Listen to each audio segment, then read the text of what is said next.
Hello friends, एक बार फिर से आपका स्वागत है हमारे चैनल विगोटा क्लासेस पे। आज हम क्लास 12th में नया चैप्टर स्टार्ट कर रहे हैं, इनवर्स ट्रिग्नोमेट्रिक फंक्शंस। तो इसका ये लेक्चर 1 है। ओके, एक चैप्टर में एलपीपी लीनियर प्रोग्रामिंग हम कंप्लीट कर चुके हैं। अगर आपने अभी तक वो वीडियोस ना देखे हों तो आप हमारे चैनल से प्लेलिस्ट में से और वीडियोज़ में से वो लेक्चर देख सकते हैं 1 by 1। पूरे चैप्टर को हमने सभी टॉपिक्स को बड़े अच्छे से एक्सप्लेन किया गया वहाँ पे। ओके, तो चलिए आज स्टार्ट करते हैं नया चैप्टर, इनवर्स ट्रिग्नोमेट्रिक फंक्शंस। तो इससे पहले इनवर्स ट्रिग्नोमेट्रिक फंक्शन जो है 12th में एक नया चैप्टर है, इसके बारे में 9th 10th 11th कहीं पर भी कोई जिक्र नहीं किया गया है। तो जैसा कि इसके नाम से ही पता लग रहा है, इनवर्स जो कि होता है, हम बात करें तो उल्टा, जो मतलब बैक, रिवर्स में चलता है। ट्रिग्नोमेट्रिक फंक्शंस तो आपको पता ही है। ओके, कौन से होते हैं ट्रिग्नोमेट्रिक फंक्शंस? जिनको हम टी रेशोज कहते हैं, टी रेशियो से रिलेटेड और फंक्शंस। ठीक है, तो इनवर्स ट्रिग्नोमेट्रिक फंक्शन जो है कुछ ऐसा है जो कि ट्रिग्नोमेट्री से जुड़ा हुआ है। तो चलिए एक बार ट्रिग्नोमेट्री के बेसिक्स की बात कर लेते हैं। अगर मैं ट्रिग्नोमेट्री की बात करूं तो हमारे पास 6 ट्रिग्नोमेट्रिक रेशियोज होते हैं, sine theta, cos theta, tangent theta. 3 है ये, और 3 इनके रेसिप्रोकल्स हैं, cosecant theta, secant theta and cot theta. तो अगर मैं सबसे पहले बात करूं इन रेशियोज की, ओके, अब ट्रिग्नोमेट्री जो है बहुत ही वास्ट चैप्टर है। अब इसमें जितना मर्जी हम डिस्कस कर ले बेसिक्स को तो ये कभी ख़त्म ही नहीं होगा। तो इनवर्स ट्रिग्नोमेट्रिक जब मैं स्टार्ट कर रहा हूं तो मैं ये मान के चलूँगा, ये प्री एज्यूम्ड होगा कि जो स्टूडेंट +2 में इनवर्स ट्रिग्नोमेट्रिक स्टार्ट कर रहा है उसको 10th और 11th की जो ट्रिग्नोमेट्री है उसकी बेसिक नॉलेज है। तो ये 6 ट्रिग्नोमेट्रिक रेशियोज हमारे पास होते हैं। तो हम बात करते हैं इनवर्स ट्रिग्नोमेट्रिक फंक्शन क्या होते हैं। If sine x is a trigonometric function, okay, then मैं इंट्रोड्यूस करूंगा साइन इनवर्स एक्स को इनवर्स ट्रिग्नोमेट्रिक फंक्शन। ओके, इसको कैसे रीड करेंगे हम? साइन इनवर्स एक्स, ये इसका प्रोनाउंसिएशन है, साइन इनवर्स एक्स। सिमिलरली जब हमारे पास कोस एक्स है तो इसी तरीके से कोस इनवर्स एक्स को डिफाइन किया जा सकता है। टेन एक्स है तो इसको डिफाइन किया जा सकता है टेन इनवर्स को। ओके, आई होप कि रिकॉर्डिंग इज ऑन। ओके, तो कोसिकेंट इनवर्स एक्स है कोसिकेंट के लिए, similarly secant inverse X, similarly cot inverse X. So ये हैं inverse trigonometric functions. Inverse trigonometric functions के बारे में फर्दर हम स्टार्ट करने से पहले कुछ एक इसके लिखने के तरीके के बारे में, जैसा कि मैथ्स में बेसिकली होता है कि आपने देखा होगा हम इसको 1/x यूज करते हैं। ओके, क्योंकि यहां पर इसको हम पढ़ते हैं x raised to the power -1। Okay, x raised to the power -1 है, इसलिए मैं इसको 1/x लिख लेता हूं। सिमिलरली अब 5 की पावर -1 है तो हम इसको 1/5 लिखते हैं। बट आपको एक बात कंफर्म करनी है कि sine inverse x is not equal to 1/sin x। यहां पर जो -1 है ये पावर नहीं, इनवर्स है। कौन सा इनवर्स? अगर आपको ध्यान हो, +2 मैथमेटिक्स की जो हमारी बुक है इसमें सेकंड चैप्टर से पहले एक चैप्टर हमारा relations and functions, relations and functions, वहां पर फंक्शंस के बारे में आपने अच्छे से पढ़ा और उसमें एक टॉपिक आता है ऑन टू फंक्शन। एक फंक्शन को ऑन टू कब कहा जाता है? जब एक फंक्शन का इनवर्स एग्जिस्ट करता है, वो ऑन टू फंक्शन होता है। वहां पर हम इनवर्स ऑफ ए फंक्शन निकालते हैं। तो इनवर्स की वैसे ज्यादा डेफिनेशन की जरूरत नहीं है, बट एक बेसिक डेफिनेशन मैं यहां पर दे देता हूं कि if f and g are two functions defined on x such that कि f of g of x, इसको हम बोलते हैं composition of functions. Okay, composition आपने की होगी, composition fog of x is equal to x, then f inverse is equal to g and g inverse is equal to F.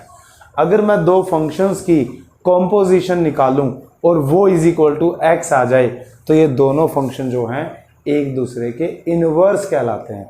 Okay, जैसे F O जी का मतलब है F of G of X, मतलब X पे हम पहले G function apply करें फिर एफ अप्लाई करें। ऑर्डर चेंज भी किया जा सकता है, गोफ ऑफ एक्स भी जो होगा वो एक्स होना चाहिए, यानी कि G of F of x is equal to X. फिलहाल एक बेसिक डेफिनेशन इनवर्स की यहाँ पर दी जा सकती है।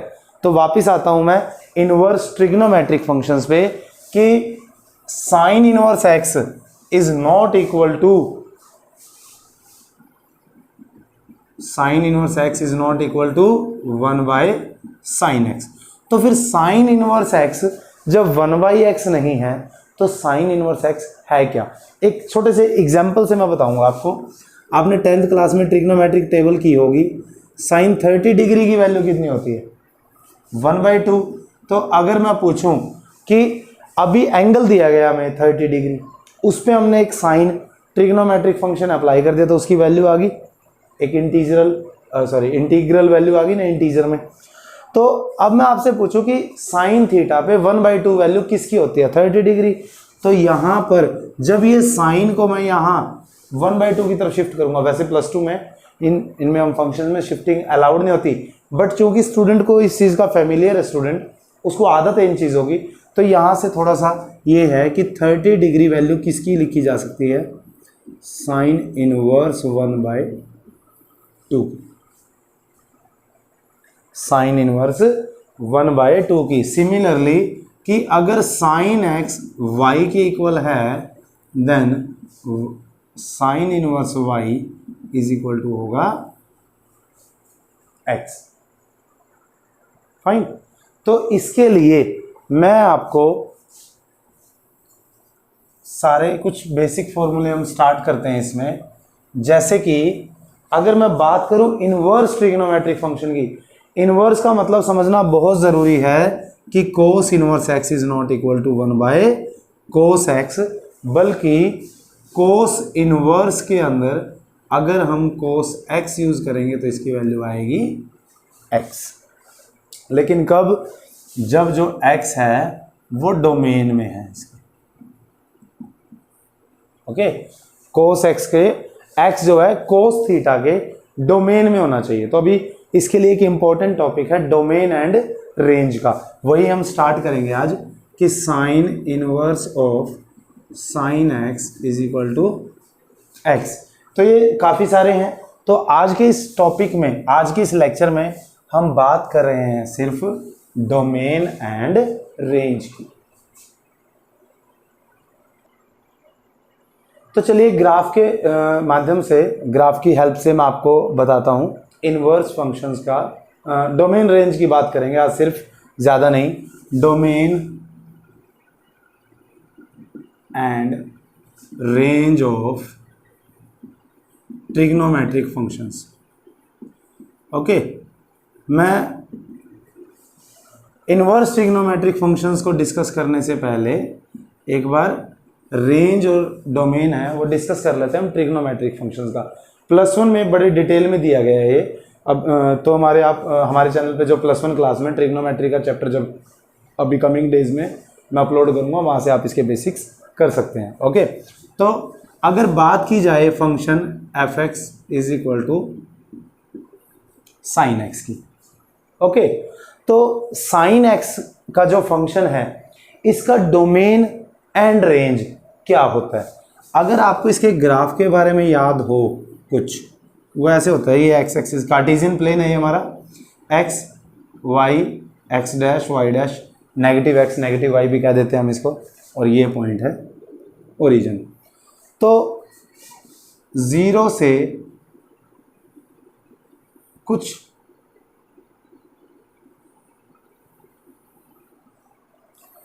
ऐसा ग्राफ बनता है इसका। Okay, this point is 1, this is -1 and थोड़ा सा ऊपर ले लेते हैं इसको, ओके, ये जो है ना एक सेम लाइन में। तो अगर मैं आपको फंक्शन के बारे में बताऊं, जो साइन एक्स का फंक्शन होता है f x is equal to sine x है, एक्स की वैल्यू अगर 0 है तो एफ एक्स की वैल्यू 0 होती है, साइन 0 0 होता है, इसलिए ये ओरिजिन से पास होगा। उसके बाद जब x की वैल्यू 90 तक पहुंचती है तो फंक्शन की वैल्यू हो जाती है 1, साइन 90 1 होता है, आपको पता होगा। ओके, तो यहां पर फंक्शन की वैल्यू 1 है, सॉरी π/2 90 पे। तो 0 से 90 के बीच साइन फंक्शन 0 से लेके 1 तक पहुंचता है। 1 इसकी मैक्सिमम वैल्यू है, वहां पर जाकर ये पीक पे पहुंच जाता है, फिर ये नीचे आना शुरू हो जाता है, और जिसको हम सेकंड क्वाड्रेंट बोलते हैं। अगर आपको +1 का बेसिक याद हो, after school to college all sine tan और कोस। ओके, यहां पर ऑल पॉजिटिव, तो यानी कि 0 से 90 जो फर्स्ट क्वाड्रेंट है उसमें साइन एक्स हमेशा पॉजिटिव होता है, 0 से 1 के बीच में मैक्सिमम वैल्यू होती है। उसके बाद जब वो सेकंड क्वाड्रेंट में जाते हैं तो साइन फिर से पॉजिटिव होता है। क्यों होता है? ये है आपका सेकंड क्वाड्रेंट। सेकंड क्वाड्रेंट में आप देख सकते हैं कि 90 से लेके 180 डिग्री तक साइन थीटा फर्स्ट क्वाड्रेंट में ही लाई कर रहा है पूरा ग्राफ, इसका मतलब साइन पॉजिटिव है।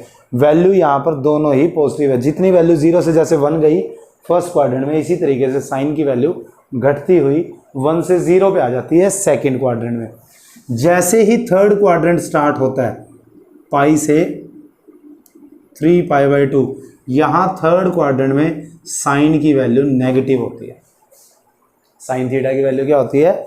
नेगेटिव। तो यहाँ पर ये वैल्यू नेगेटिव है और 0 से -1 तक गई।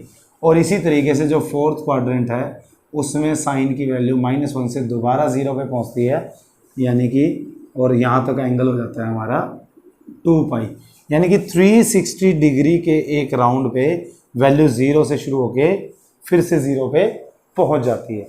ये सिस्टम है, ये आप +1 में डिटेल में कर चुके हैं +1 क्लास में। ओके, तो अभी तो मैं एक जस्ट इसका एग्जाम्पल आपको हल्का सा एक तरीके से रिवीजन दे रहा हूँ। ओके, अगर ये बात है जब x जो है वो पॉजिटिव है, एंगल पॉजिटिव है, अगर सेम एंगल 0 से 90 जब पॉजिटिव है तो 0 से जब -90 अगर हम लेंगे तो वो नेगेटिव हो जाते हैं यहाँ पे। ओके, सेकेंड क्वाड्रेंट में 90 to 180 जब पॉजिटिव है तो सेम माइनस में वो नेगेटिव हो जाता है। और जब यहाँ थर्ड क्वाड्रेंट में जो वैल्यू एंगल की 180 से 270 आती है तो फंक्शन पॉजिटिव है, सॉरी नेगेटिव है, और -180 से 270 जब मैं लूँगा, डिग्री की बात कर रहा हूँ मैं एंगल की, -180 डिग्री टू 270 डिग्री, तो यहाँ पर फंक्शन जो है पॉजिटिव हो जाता है। तो बात यहाँ पर बिल्कुल प्योर है समझने की कि एंगल साइन एक्स में जो पॉजिटिव है वो नेगेटिव में, जब अगर हम एक्स को if we replace x by -x then sine x becomes minus sine x, यानी कि sine of -x is equal to minus sine x. ये बात यहाँ से समझ आती है। इस ग्राफ से मैं आपको ज़्यादा कुछ नहीं बताना चाह रहा, सिर्फ दो बातों के बारे में हमने यहाँ पे बात करनी है कि x की मैक्सिमम वैल्यू, फंक्शन की साइन x की वैल्यू मैक्सिमम कहाँ तक जाएगी? 1 तक। ओके, चाहे आप पूरा रियल डोमेन कहीं पर भी x की कोई भी एंगल कोई भी ले लीजिए, साइन x का ग्राफ ऐसे ही चलता रहता है। ओके, ये जाएगा -1 फिर 1 फिर -1 ऐसे चलता रहेगा। ओके, और 0 to 90 90 पे ये इसकी वैल्यू 0 से 1 1 से 0 0 से -1 इस इंटरवल पे घूमती है।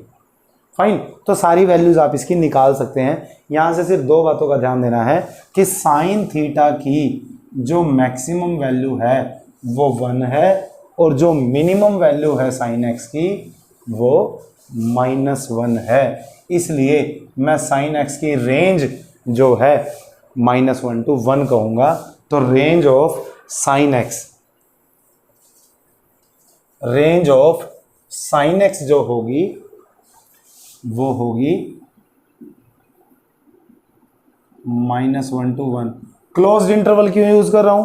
क्योंकि 1 वैल्यू इसमें इंक्लूडेड है।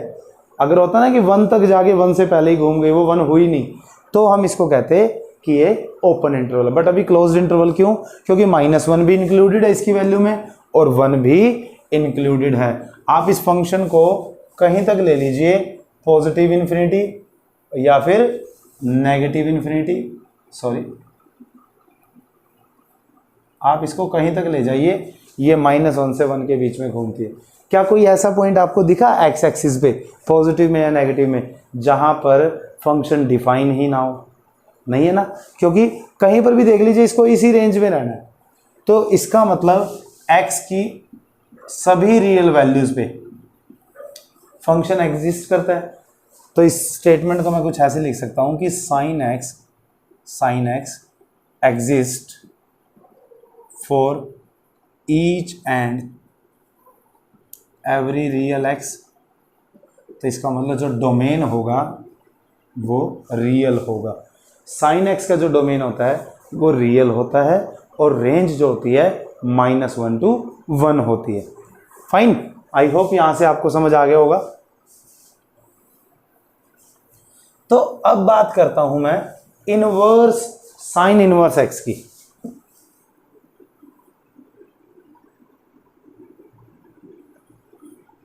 इनवर्स फंक्शन में आपको एक ध्यान रखना है कि जो डोमेन ऑफ साइन है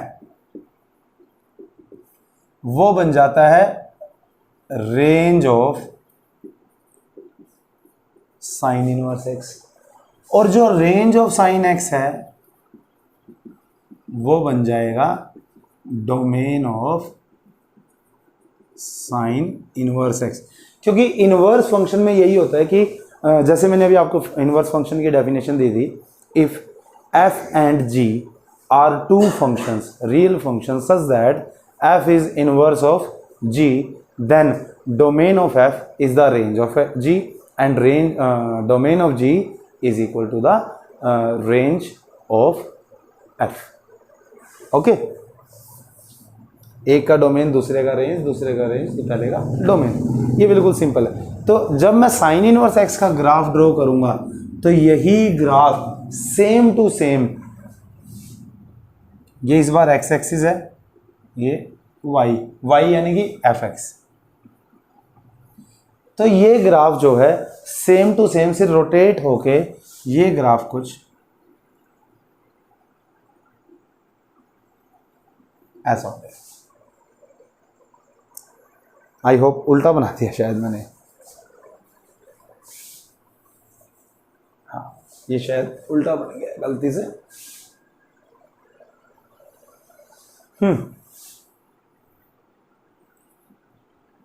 साइन एक्स की साइन इनवर्स एक्स की अगर मैं बात करूं तो ये बनेगा यहां से,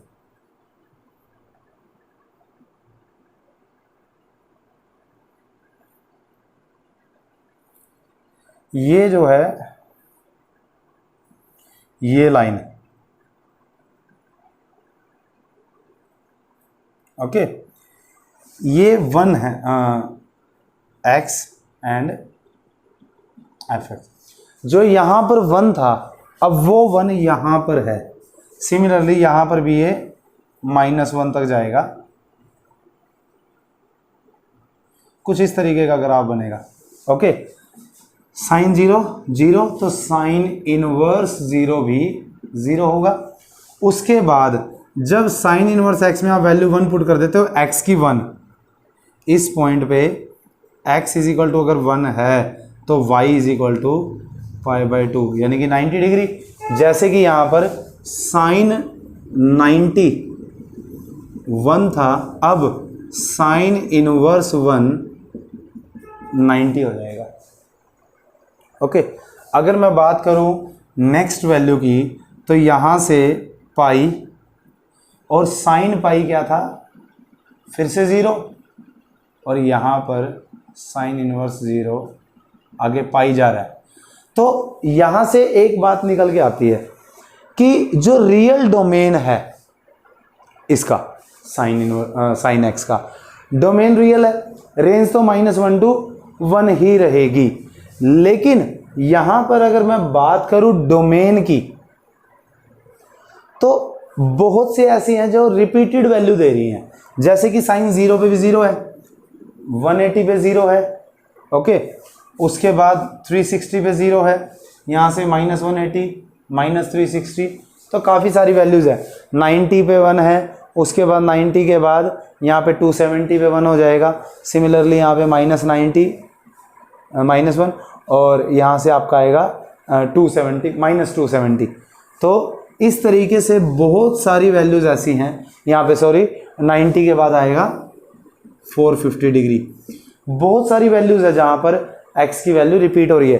तो ये डोमेन में से अगर मैं बात करूँ यहाँ पर सारे को अगर मैं साफ कर दूँ, जो रिपीटेड वैल्यूज़ हैं उनको मैं छोड़ दूँ, ओरिजिन को इंक्लूड करते हुए अगर मैं सिर्फ ग्राफ लूँ इतना, यानी कि अगर मैं ओरिजिन को इंक्लूड करते हुए देखूं तो ये -π/2 से π/2 तक ही वैल्यू इसकी आती है। तो इसको हम कहते हैं principal branch of domain, principal branch of domain of sine x. तो यहाँ पर जो इस फंक्शन की मैं बात करूँ, इसमें यहाँ से यहाँ तक -π/2 से π/2 तक यही इसकी रेंज ली जाएगी। तो इन्वर्स फंक्शन जो होगा, साइन इन्वर्स फंक्शन की अगर मैं बात करूं डोमेन की, domain of sign inverse x जो लिया जाएगा वो -1 to 1 लेंगे, क्योंकि यहीं पर वैल्यू रहती है। ओके, आप देख रहे हो कि एक्स एक्सिस पे इससे बाहर जाएगा ही नहीं इन्वर्स में। और अगर मैं रेंज की बात करूं तो रेंज जो है इसकी बहुत ज़्यादा हो सकती है, कुछ भी इनफाइनाइटली हम कोई रियल ले सकते हैं, लेकिन हम यहाँ पे बात करेंगे प्रिंसिपल ब्रांच ऑफ रेंज की। तो प्रिंसिपल ब्रांच जो साइन इनवर्स एक्स का जो रेंज लिया जाएगा वो लिया जाता है -π/2 to π/2। फाइन, आई होप आपको समझ आ गया होगा। तो इसी चीज़ को मैं एक और ग्राफ पे आपको दिखा देता हूँ। ओके, ये है साइन का। अब बात करते हैं कोस इनवर्स एक्स की। कोस इनवर्स एक्स, सबसे पहले कोस एक्स की बात कर लेते हैं। अगर कोस एक्स का ग्राफ ड्रॉ किया जाए तो सेम कोस एक्स का जो डोमेन होता है वो रियल होता है, और रेंज जो होती है इसकी भी -1 to 1 के बीच में होती है, क्योंकि कोस एक्स की जो मैक्सिमम वैल्यू है 1 है और मिनिमम जो है -1 है, यही होता है। बट फर्क एक होता है कि कोस की वैल्यू 0 डिग्री पे 1 होती है।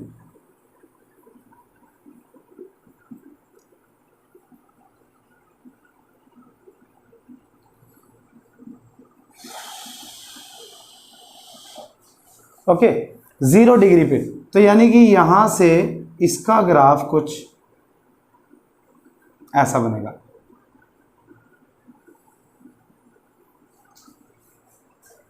तो यहां पर 1 से -1 तक पहुंच जाता है कोस एक्स पाई पे। 90 पे 0 होता है, 270 पे फिर 0, ओके, एंड 2 पाई पे 1 हो जाता है। तो अगर मैं इसकी प्रिंसिपल ब्रांच की बात करूं, यहां पर भी बहुत सारी ऐसी वैल्यूज हैं जिसमें वैल्यूज रिपीट हो रही हैं। तो -1 to 1 अगर मैं ओरिजिन से स्टार्ट करके इसको लूं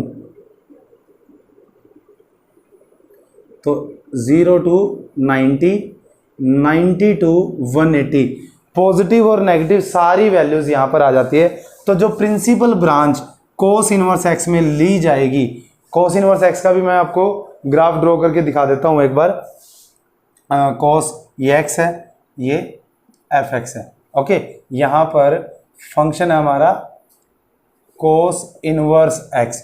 तो एक्स की वैल्यू रखी जाएगी 0 और कोस इनवर्स एक्स की वैल्यू आएगी π/2। तो यानी कि एक्स की वैल्यू 0 पे वैल्यू जो है वो π/2 होती है। π/2 ले लेता हूँ मैं, ये पाई ले लेता हूँ, ये 3π/2, फाइन। और यहाँ पर ले लेता हूँ मैं 1 और ये 2, तो 1 मैक्सिमम रहेगा। तो कोस 0 पे 1 है तो यहाँ से शुरू होगा, कोस 90 पे π/2 पे 0 हो जाता है, 180 पे इसकी वैल्यू माइनस, तो जैसे कि ये 1 पे मैं एक लाइन खींच देता हूँ, सिमिलरली यहाँ पर भी मैं एक -1 पे वैल्यू पे ले लेता हूँ और ये कुछ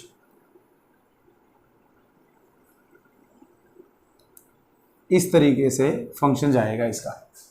ओके, तो यहाँ से भी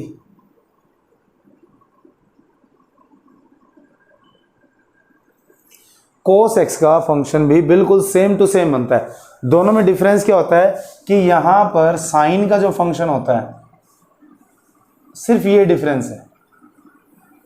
देखिए शेप साइज बिल्कुल एक है, बस वैल्यूज में डिफरेंस है 90 डिग्री का। 0 पे ये 1 है, ये 0 पे 0 से स्टार्ट होता है। ओके, तो ये एक ब्लॉक पीछे है एक पॉइंट के बारे में। अगर मैं 90 के पॉइंट्स ले रहा हूं तो एक पॉइंट पीछे है, बाकी शेप बिल्कुल सेम है। और सिमिलरली कोस इनवर्स का भी ये सेम है। तो इसी तरीके से अगर domain of cos inverse x की बात की जाए तो मैक्सिमम -1 to 1, और सिमिलरली रेंज की अगर बात की जाए तो इस बार ये जो वैल्यू है वो माइनस में नहीं आ सकती, क्योंकि 0 to 90 और 0 to -90 ये दोनों भी पॉजिटिव वैल्यू है, तो ये तो रिपीटेड हो गई। तो हमें ओरिजिन के बिल्कुल नज़दीक जो ले रहे थे हम, यहाँ से हम पॉजिटिव साइड से शुरू करें तो वापस जाने का इस बार फ़ायदा नहीं है, इसलिए इससे नेक्स्ट में वो जो बची हुई वैल्यूज़ है वो इंक्लूड हो जाती हैं। तो 0 to 90 के बाद हम वापस जाने के बजाय एक 90 का क्वाड्रेंट आगे ले लेते हैं, तो इसलिए range of cos inverse 0 to pi ली जाएगी। प्रिंसिपल ब्रांच वही है, रियल है वैसे तो इसकी रेंज भी रियल है, लेकिन रियल में से हमें कौन सा लेना है जो बिल्कुल यहां पर ओरिजिन है। ये एक्स एक्सिस हमारा, थोड़ा डार्क कर देता हूं मैं इसको, ये एक्स एक्सिस है। ओके, तो यहां से अगर मैं बात करूं तो एक ऊपर पॉजिटिव और एक नेगेटिव, दोनों में इसकी वैल्यू पॉजिटिव है, तो ये रिपीटेड वैल्यू है, तो इसको तो मैं इसलिए नेग्लेक्ट करूंगा। तो इससे नेक्स्ट जो है मैं ये ले लेता हूं यहाँ पे। ओके, ये हम लेंगे प्रिंसिपल ब्रांच। फाइन, तो आई होप आपको कुछ समझ आया होगा। तो आज आपका काम क्या है, आपको +1 क्लास में जो ट्रिग्नोमेट्रिक फंक्शंस है एक बार उनके डोमेन और रेंज और ग्राफ्स को अच्छे से आप रिवाइज कर लीजिए, और फिर नेक्स्ट लेक्चर में मैं आपको बाकी जो हमारे 4 फंक्शंस हैं उनके ग्राफ्स और उनके डोमेन रेंज के बारे में डिस्कस करके आगे हम फॉर्मूले स्टार्ट करेंगे। क्योंकि इनवर्स ट्रिग्नोमेट्रिक फंक्शन या ट्रिग्नोमेट्रिक फंक्शन जो भी हमारे चैप्टर्स हैं ये बेसिकली जो है ना फॉर्मूलाज पे, आइडेंटिटीज पे टिके हुए हैं। जितनी ज़्यादा आइडेंटिटीज आप लर्न कर पाओगे, अंडरस्टैंड कर पाओगे, समझ पाओगे, उतना ही आप ट्रिग्नोमेट्री में और इनवर्स ट्रिग्नोमेट्रिक में एक मतलब आप डेप्थ में समझ सकते हो चीज़ों को। ओके, तो आज के लिए सिर्फ इतना ही। Thank you and have a nice day.